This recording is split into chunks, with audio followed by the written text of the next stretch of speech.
अभी हमने स्टार्ट करनी है स्पाइनल कॉर्ड लीनियंस, और उनको करने से पहले ये जो मोटर न्यूरॉन साइंस है, फॉर एग्जांपल जो पेशेंट है उसके अंदर ये अपर मोटर न्यूरॉन डैमेज है या फिर ये लोअर मोटर न्यूरॉन डैमेज है, तो मसल में आपको क्या क्या चीज़ें नजर आएंगी। मसल आपका फ्लैसिड है, मसल आपका स्पास्टिक है, मसल की टोन इंक्रीज्ड है, या फिर मसल आपका वीक है। तो ये सारी चीज़ें हमने यहाँ पर देखनी है। इनको करने से पहले थोड़ी सी एक चीज़ यहाँ पर देखें कि यहाँ पर क्या शो हो रहा है आपको। ये मोटर मोटर आपको क्या बता रहा है, यहाँ पर जो ट्रैक्ट है वो कौन सा आपका मोटर ट्रैक्ट। अच्छा, ये चीज़ ना मैंने आपको पहले करवा रही है। आपका ये अपर मोटर न्यूरॉन क्या होता है और उसके बाद ये लोअर मोटर न्यूरॉन क्या होता है, इसको थोड़ा सा ना आपको यहाँ पर ये ब्रीफ सा इसका ना ओवरव्यू बताता हूँ। फॉर एग्जांपल ये जो पेशेंट है उसके ये सेरिब्रल कॉर्टेक्स है, और सेरिब्रल कॉर्टेक्स से क्या होगा, यहाँ पर जो मसल्स हैं उसको सिग्नल जा रहा होगा। तो यहाँ से हमने क्या करना है, मसल्स की तरफ लेके जाना है। तो जो आपका ट्रैक्ट होगा वो आपका नीचे डिसेंड करेगा। तो यहाँ से फॉर एग्जांपल ये जो पेशेंट है उसके अंदर ये ट्रैक्ट उसका स्टार्ट हुआ, और ये उसका ना यहाँ पर ये ट्रैवल करता गया और यहाँ पर ये पहुँच गया मिडला के अंदर। और मिडला में जाकर क्या होगा, ये डिकसेट करेगा। जो इसकी साइड होगी ना, फॉर एग्जांपल ये लेफ्ट साइड से स्टार्ट हुआ है, तो इसने क्या करना है, इसने राइट साइड पर डिकसेट करके जाना है। आपको पहले से पता है जो ब्रेन की राइट साइड की होती है ना एक्टिविटी, उसको लेफ्ट साइड ऑफ हेमिस्फेयर जो है वो कंट्रोल कर रही होती है। तो यहाँ से क्या हमने ये लेफ्ट साइड से स्टार्ट किया, इसको हमने लेके जाना राइट साइड पे। तो यहाँ से क्या होगा, ये आपका राइट साइड पे चला गया। अच्छा, ये पिक्चर कोई ज़्यादा बड़ी बन गई है। यहाँ से ऐसे फॉर एग्जांपल ये ना आपका फाइबर स्टार्ट हुआ और ये डिकसेट हुआ, और उसके बाद क्या हुआ, ये आपके यहाँ पर ना आपके मडला के अंदर डिकसेट हुआ। उसके बाद यहाँ पर ये नीचे जाता गया यहाँ से आपके for example spinal cord start हो गई। और उसके बाद यहाँ पर फॉर एग्जांपल ये ना पेशेंट की ये स्पाइनल कॉर्ड है, और स्पाइनल कॉर्ड में आपको पता है। अच्छा, ये ना पिक्चर को थोड़ा सा इधर करने दें। फॉर एग्जांपल यहाँ पर ना ये पेशेंट की स्पाइनल कॉर्ड है, और स्पाइनल कॉर्ड में ये उसके ये ग्रे मैटर पड़ा हुआ है। अब ये चीज़ आपको पहले से पता है कि ये जो ट्रैक्ट हैं ये कौन से हैं, आपके कॉर्टिको स्पाइनल ट्रैक्ट। कॉर्टेक्स से स्टार्ट होगा, आपकी स्पाइन की तरफ जा रहा होगा। और यहाँ पे ये आपको पहले से पता है कि ये आपका जो कॉर्टिको स्पाइनल है, ये आपके जो लेटरल कॉलम है ना आपकी स्पाइनल कॉर्ड की, उसके अंदर ये ट्रैवल कर रहा होगा। तो यहाँ से ये लेटरल कॉलम में आ गया। अब इसके बाद क्या होगा, यहाँ पर जहाँ पे इसने इनर्वेशन देनी है ना, उस लेवल पे जब ये स्पाइनल कॉर्ड पे पहुंच जाएगा, तो यहाँ से क्या होगा, यहाँ पर जहाँ पर इसने इनर्वेशन देनी है, तो वहाँ से क्या होगा, ये जो आपका जा रहा है ना, ये आपका लेटरल कॉर्टिको स्पाइनल, ये एंटीरियर जो मोटर न्यूरॉन है, जो आपके वहाँ पे ये मोटर एरिया एंटीरियर जो हॉर्न है स्पाइनल कॉर्ड का, उसके अंदर एंटर होगा। और उसके बाद यहाँ से स्टार्ट होगा दूसरा आपका, यहाँ पर ना इसका मैं ये कलर चेंज करता हूँ। फॉर एग्जांपल यहाँ से ना आपका दूसरा मोटर न्यूरॉन जो है ये स्टार्ट हुआ। जो ये ऊपर ऊपर है ये कौन सा, अपर मोटर न्यूरॉन। और जो ये नीचे आ गई ये कौन सा, यहाँ पर लोअर मोटर न्यूरॉन। और ये जो लोअर मोटर न्यूरॉन है, फॉर एग्जांपल यहाँ पर ये मसल पड़ा हुआ, तो ये क्या करेगा, इसको ये सप्लाई कर रहा होगा। अच्छा, इसमें आपको पता है जो लोअर मोटर न्यूरॉन है वहाँ से एसिटाइलकोलिन वगैरह रिलीज होगी, और ये क्या करवाएगी, जो मसल्स हैं उसकी कंट्रैक्शन करवा रही होगी। मसल्स की कंट्रैक्शन, या फिर जो उसका होगा ना एंटागोनिस्ट मसल, उसकी ये करवा रही होगी रिलैक्सेशन। ये चीज़ मैंने आपको पहले सारी करवा दी हुई है, जो मैं आपको ना अभी बता देता हूँ दोबारा से। यहाँ पर आपको मैंने करवाई थी कि मस्कुलोस्केलेटल के अंदर ना यहाँ पर ये आपके जो मसल प्रोप्रियोसेप्टर्स है, तो वहाँ पर ये चीज़ मैंने आपको डिटेल में करवाई हुई है कि आपका कौन सा जो है ये फाइबर जो है कि आपके मसल स्पिंडल को सप्लाई करेगा, कौन सा जाके आपके गोल्जी टेंडन वगैरह को सप्लाई करेगा। तो ये सारी चीज़ें मैंने आपको पहले से बता रखी हैं। थोड़ा सा ऐसे करता हूँ, इसको यहाँ पर ना थोड़ा सा इसका ओवरव्यू बताता हूँ। उसके बाद ये जो ट्रैक्ट्स होंगे ना यहाँ पर, ये जब आपके डैमेज होंगे, for example upper motor neuron damage हो गया या फिर ये लोअर मोटर न्यूरॉन डैमेज हो गया, तो ये आपको करने में आसानी हो जाएगी। तो ऐसा करता हूँ, पिक्चर को ओपन करता हूँ, वहाँ से आपको दिखाता हूँ, उसके बाद फिर यहाँ पे आते हैं। तो उम्मीद है ये पिक्चर को देख के आपको सारी चीज़ें अभी पहले से पता है। अब यहाँ पर सिंपल जो मैं आपको बताना चाहता हूँ वो ये कि यहाँ पर ये मसल है, और जो मसल है ना उसकी तरफ जो सप्लाई आपकी जा रही है ना वो कौन सी जा रही है, यहाँ पर ये अपर आपके ये अल्फा मोटर न्यूरॉन, उसके बाद ये गैमा मोटर न्यूरॉन, ये दोनों क्या है यहाँ पर ये आपके ना लोअर मोटर न्यूरॉन्स हैं। लेकिन क्या यहाँ पर जो अल्फा मोटर न्यूरॉन्स हैं ये आपके जो होगा ना ये एक्स्ट्रा फ्यूजल फाइबर्स, ये उसको सप्लाई कर रहे होंगे। और ये जो गैमा मोटर न्यूरॉन्स हैं ये आपके जो मसल स्पिंडल है इसको सप्लाई कर रहे होंगे। मसल स्पिंडल सिंपल क्या कर रहा है, यहाँ पर जो मसल के अंदर है ना ये टेंशन वगैरह ये उसको देख रहा है। अब इसमें क्या, यहाँ पर जब ये मसल के अंदर आती है ना, ये क्या कहते हैं, मसल आपका स्ट्रेच कर जाता है। मसल के अंदर जब ये अचानक से स्ट्रेच आएगी, तो वहाँ से क्या होगा, जो मसल स्पिंडल है इसको स्ट्रेच जाएगी, और वहाँ से क्या होगा, यहाँ पर ये जो आई ए न्यूरॉन है इसके थ्रू यहाँ पर जाएगी आपकी इन्फॉर्मेशन, सेंसरी इन्फॉर्मेशन जाएगी थ्रू डॉर्सल रूट, और ये जाएगी आपकी स्पाइनल कॉर्ड के अंदर। अब स्पाइनल कॉर्ड में क्या होगा, यहाँ पर जो आपकी स्पाइनल कॉर्ड है वो आगे से ना आपके जो मसल्स होंगे उसको ये सप्लाई करेगी। और उसमें ये चीज़ आपको पता है कि यहाँ पर जो इंटर न्यूरॉन होगा ये आपका होगा आपके जाएगा, और आपके जो एंटागोनिस्ट मसल है इसको सप्लाई कर रहा होगा। यहाँ पर ये इंटर न्यूरॉन आ गया, तो यहाँ पर हो रही होगी इनहिबिशन। अच्छा, उसके बाद यहाँ पर ये जो डायरेक्टली सप्लाई जा रही होगी, यहाँ पर आपकी जो स्पाइनल कॉर्ड यहाँ से फाइबर्स को निकाल रही होगी एंटीरियर आपके हॉर्न की तरफ से, तो वो आपकी जाएंगे और जाके जो मसल्स है ना उसको ये सप्लाई कर रहे होंगे। अब इसमें इंपॉर्टेंट है यहाँ पर ये अल्फा मोटर न्यूरॉन, क्योंकि अल्फा मोटर न्यूरॉन है वहाँ से क्या होगा, यहाँ से एसिटाइलकोलिन रिलीज होगी, और ये जो मसल्स है ना उसको सप्लाई करेगी। मसल्स के अंदर वहाँ पर ये डीपोलराइजेशन होगी, मसल्स की जो है ना, ये सिंपल अगर कहूँ ना तो मसल्स की कंट्रैक्शन होगी। अब ये जो आपके होते हैं ना गैमा मोटर न्यूरॉन्स, ये आपके सिर्फ और सिर्फ जो मसल स्पिंडल है उसको ये सप्लाई करते हैं। अच्छा, इसमें भी एक चीज़ है वो ये कि यहाँ पर जो गैमा मोटर न्यूरॉन्स हैं जब ये स्टिमुलेट होंगे, तो ये जो मसल स्पिंडल है ना इसको ये ज़्यादा स्टिमुलेट करेंगे, वहाँ से ये आई ए के थ्रू ज़्यादा इन्फॉर्मेशन आएगी, तो वहाँ से क्या होगा, ये जो आपका अल्फा मोटर न्यूरॉन्स हैं ये आपके ज़्यादा स्टिमुलेट होंगे और जो मसल्स हैं ये आपके क्या कहते हैं, अगर सिंपल अगर कहूँ ना तो मसल्स आपके कंट्रैक्टेड होंगे। अच्छा, ये चीज़ हो गई आपकी यहाँ पर ये सिंपल वाला जो आपका मसल स्पिंडल का काम है। इसके बाद दूसरी चीज़ है यहाँ पर ये गोल्जी टेंडन ऑर्गन्स। अब जो गोल्जी टेंडन ऑर्गन्स है वहाँ से जो इन्फॉर्मेशन जाएगी आपके स्पाइनल कॉर्ड की तरफ, वो आपकी जाएगी थ्रू आईबी, और उसके बाद क्या होगा, ये आपकी इन्फॉर्मेशन चली गई। अब ये चीज़ मैंने आपको पहले बता रखी है कि आपके जो गोल्जी टेंडन ऑर्गन्स हैं ये आपके नॉर्मली ना आपके एक्टिवेट नहीं होते। ये कब होते हैं, जब आपका जो पेशेंट है उसके अंदर ना ये बहुत ज़्यादा स्ट्रेच आ गई है और मसल की ना इंटेग्रिटी अब खतरे में है। तो मसल्स क्या करते हैं, गोल्जी टेंडन ऑर्गन्स को स्टिमुलेट करते हैं और ये क्या करते हैं, यहाँ पर जो मसल्स है उसको ये फाइबर्स यहाँ पर ये आईबी के थ्रू जाएंगे और वहाँ से क्या होगा, ये जो आपके मसल्स है ना जिसकी वहाँ पर ये कंट्रैक्शन हुई है ये मसल आपका रिलैक्स कर रहा होगा। तो सिंपल इसमें क्या, जब ये मसल स्पिंडल आपका स्टिमुलेट होगा तो वो क्या करवाएगा, मसल्स की करवाएगा कंट्रैक्शन, लेकिन जब ये गोल्जी टेंडन ऑर्गन आपका स्टिमुलेट होगा तो वो क्या करवाएगा, यहाँ पर रिलैक्सेशन। अच्छा, यहाँ से एक चीज़, जब आपका जो पेशेंट है उसके अंदर हम कहते हैं ना ये डीप टेंडन आपके रिफ्लेक्सेस वगैरह, तो यहाँ पर ये ऐसा नहीं है कि ये जो गोल्जी टेंडन ऑर्गन्स है ये आपकी ये डीप टेंडन रिफ्लेक्सेस वगैरह करवा रहा है, सिंपल ऐसा नहीं है। यहाँ पर क्या, यहाँ पर ये जो डीप टेंडन रिफ्लेक्सेस है ना ये आपके मसल स्पिंडल जो है उसके अंदर स्ट्रेच की वजह से होते हैं। तो ये आपके जो होंगे ना डीप टेंडन रिफ्लेक्सेस वगैरह, वो उसमें हम क्या देख रहे होंगे, हमारे यहाँ पे ये जो मसल स्पिंडल है ना ये सही से काम कर रहा है कि नहीं कर रहा, उसके बाद यहाँ पर ये उसके फाइबर सही से जा रहे हैं कि नहीं जा रहे, या फिर उसके अलावा यहाँ पर जो फाइबर्स आ रहे हैं मसल्स की तरफ वो आपके सही से आ रहे हैं कि नहीं आ रहे। तो ये हो गया यहाँ पर। उसमें यहाँ पर ये जो गोल्जी टेंडन ऑर्गन है इसका कोई भी काम नहीं है। गोल्जी टेंडन ऑर्गन आपको अगर इसकी सिंपल बताऊँ ना, तो जब आपका जो पेशेंट है ये एक्सरसाइज वगैरह कर रहा होता है जिम के अंदर, तो उसने ना बहुत ज़्यादा वजन उठा लिया फॉर एग्जाम्पल, और उसमें क्या उसने वजन को उठाया उठाया, अब क्या होता है वो जोर लगा रहा है जोर लगा रहा है, जब मसल को पता चलता है कि मेरी इंटेग्रिटी अब खतरे में है, अगर मैंने इससे थोड़ा सा और जोर लगवाया तो मेरी बस हो जानी है, मैंने खत्म हो जाना है। तो वहाँ से क्या होता है, ये जो गोल्जी टेंडन ऑर्गन है ये आपके स्टिमुलेट होते हैं, और उसमें क्या होता है वो वजन को उठा रहा होता है, अचानक से उसके ना वजन उसके हाथों से नीचे गिर जाता है, और उसमें क्या होता है यहाँ पर होती है रिलैक्सेशन। यहाँ पर गोल्जी टेंडन ऑर्गन्स आपके स्टिमुलेट होते हैं और वो क्या करवा देते हैं, मसल्स की करवाते हैं रिलैक्सेशन।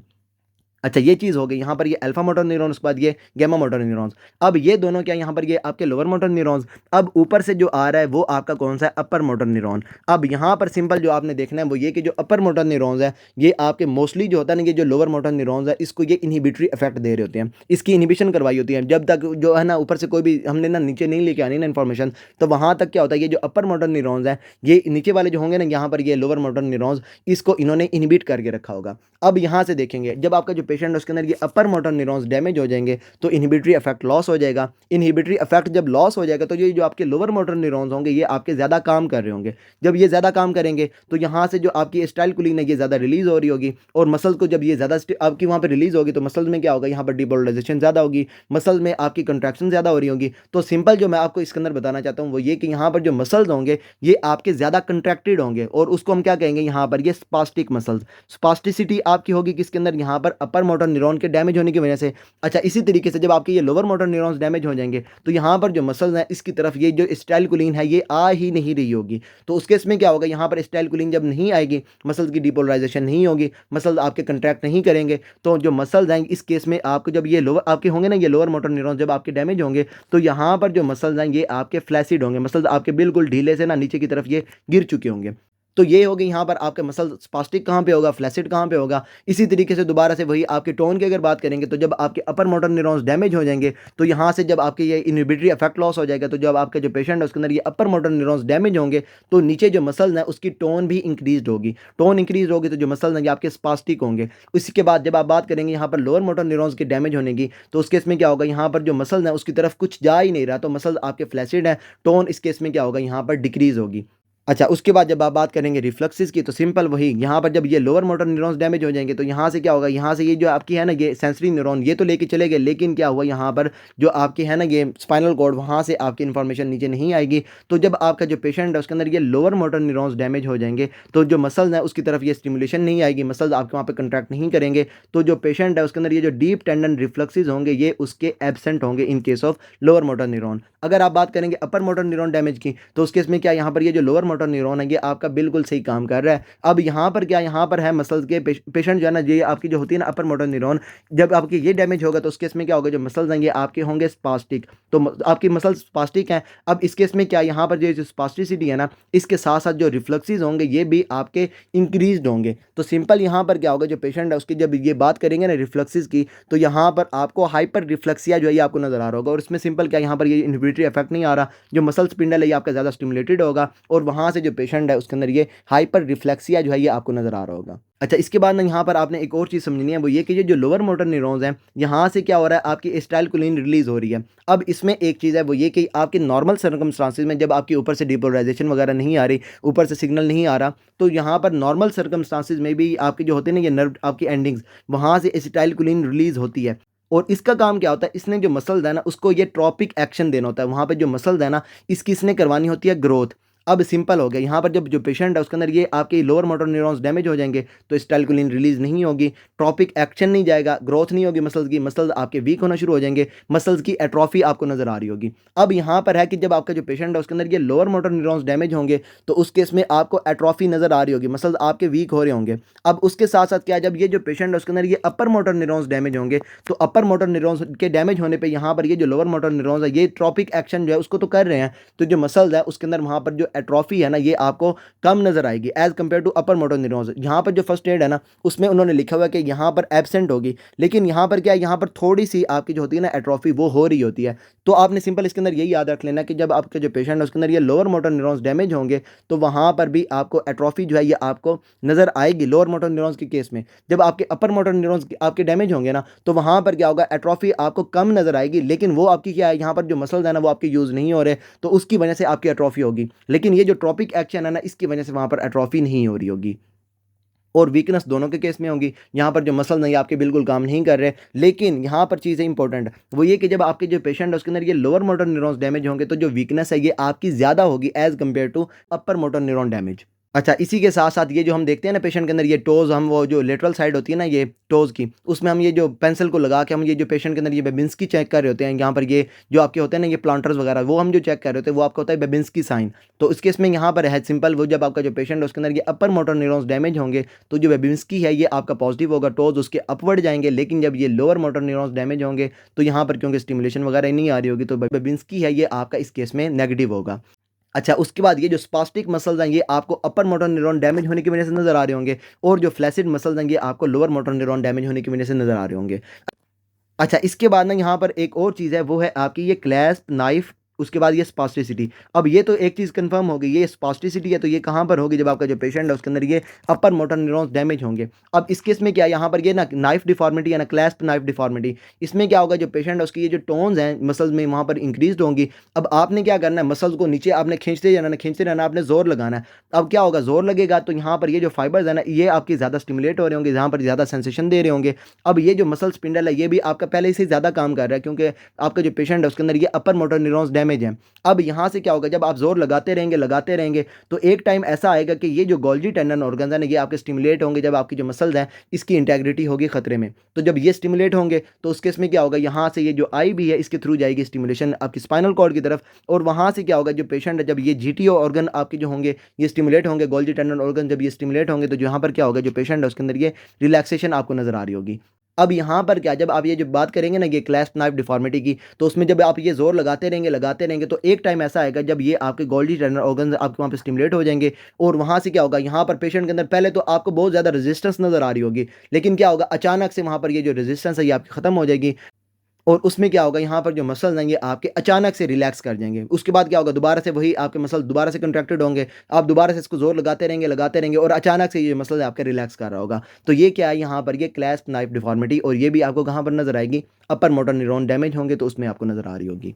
तो ये सारे आपके क्लियर हो गए। अब आपको पता है कि ये जो आपकी होगी ना वीकनेस, ये तो आपको दोनों में नजर आ रही होगी। इसके बाद ये जो एट्रोफी है, ये एट्रोफी आपको अपर मोटर न्यूरॉन जो लियन है उसके अंदर आपको एट्रोफी नेगेटिव होगी, लेकिन ये जो आपकी लोअर मोटर न्यूरॉन्स डैमेज होंगे तो यहाँ पर एट्रोफी आपको नजर आ रही होगी। अब ये आपको मैंने बता दिया, जो आपके लोअर मोटर न्यूरॉन्स हैं ये क्या करते हैं, एसिटाइलकोलिन जो उसको थोड़ा थोड़ा सा रिलीज कर रहे होते हैं, ट्रॉपिक एक्शन जा रहा होता है और उसकी वजह से क्या होगा, यहाँ पर ये जो आपकी होगी ना, ये जब ये एसिटाइलकोलिन रिलीज नहीं होगी तो जो मसल्स हैं उसको वहाँ पर ये ग्रोथ के सिग्नल नहीं जाएंगे, तो यहाँ पर क्या होगा, जो मसल्स हैं ये आपके आपके एट्रोफी कर रहे होंगे। लेकिन जो आपके अपर मोटर न्यूरॉन्स हैं, जब ये डैमेज होंगे तो उसके केस में यहाँ पर एट्रोफी होगी। लेकिन वहाँ पर क्या होगा, वहाँ पर जो आपकी एट्रोफी होगी ना, ये आपके मसल्स के यूज़ ना होने की वजह से होगी। वहाँ पर ये ट्रॉपिक एक्शन जो है उसका कोई भी काम नहीं होगा। अच्छा, इसके बाद यहाँ पर ये फेसिकुलेशन, ये आपको अपर मोटर न्यूरॉन के केस में नज़र नहीं आएंगी। और जो लोअर मोटर न्यूरॉन्स होंगे, जब ये आपके डैमेज होंगे तो वहाँ पर आपको ये फेसिकुलेशन जो है ये आपको नज़र आ रही होंगी। और यहाँ पर सिंपल क्या है, यहाँ पर जो मसल्स है ना, ये आपके ट्विच कर रहे होते हैं।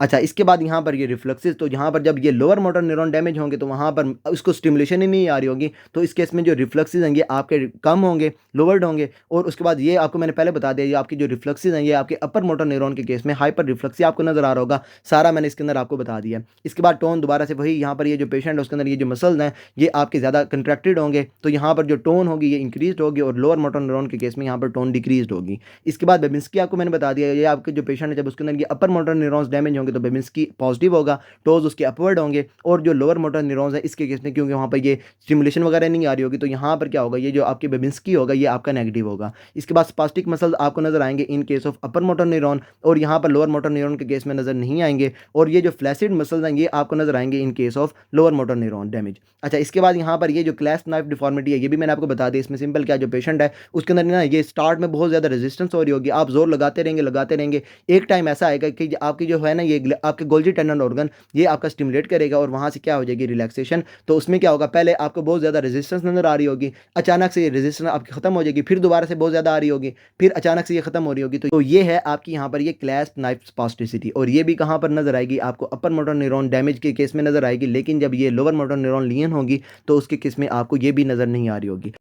तो यहाँ पर सिंपल है, जब आपका जो पेशेंट है उसके अंदर ये लोअर मोटर न्यूरॉन्स डैमेज होंगे तो यहाँ पर एवरीथिंग जो है ये आपकी कम होगी। यहाँ पर क्या होगा, मसल मैस भी उसका वहाँ पर कम होगा, मसल टोन भी कम होगी, रिफ्लेक्सेस भी कम होंगे। और उसके बाद ये जो डाउनवर्ड गोइंग है ना टोज, ये आपको वहाँ पर नजर आएंगे। लेकिन यहाँ पर जो अपवर्ड टोज है ना, जो आपको ये बेबिंस्की साइन होता है, ये आपको नजर नहीं आएगा। अच्छा, इसके बाद यहाँ पर ये आपका जो अपर मोटर न्यूरॉन्स हैं जब ये डैमेज होंगे तो एवरीथिंग अप होगी, यहाँ पर ये टोन भी इंक्रीज होगी, गोल्जी टेंडन रिफ्लेक्सेस जो है हाइपर रिफ्लेक्सी आपको नजर आएगा, और ये जो टोज हैं ये भी आपके अपवर्ड होंगे, फेसिकुलेशन आपकी होगी, यहाँ पर ये मसल ट्विचिंग। इसके बाद यहाँ पर ये जो बेबिंस्की साइन मैंने आपको बताया ना, बच्चों के केस में ये जो बेबिंस्की साइन है ये आपका नॉर्मल है, लेकिन बाद में क्या होता है कि जो बेबिंस्की साइन है ये आपका खत्म हो रहा होता है। तो अगर आप बात करेंगे अडल्ट्स की, तो अडल्ट्स में ये जो पॉजिटिव बेबिंस्की साइन है ये आपका एबनॉर्मेलिटी है। और अगर आप बात करेंगे इन्फेंट्स की, तो इन्फेंट्स में ये आपका टोटली नॉर्मल है। तो उम्मीद है ये आपको मोटर न्यूरॉन्स डैमेज जो है ये आपको सारे पता चल गए होंगे। तो ऐसा करते हैं, इस वीडियो को यहीं पे स्टॉप करते हैं। फर्दर आपको इसके अंदर कोई भी प्रॉब्लम हो then you can ask me, and till then अल्लाह हाफिज़।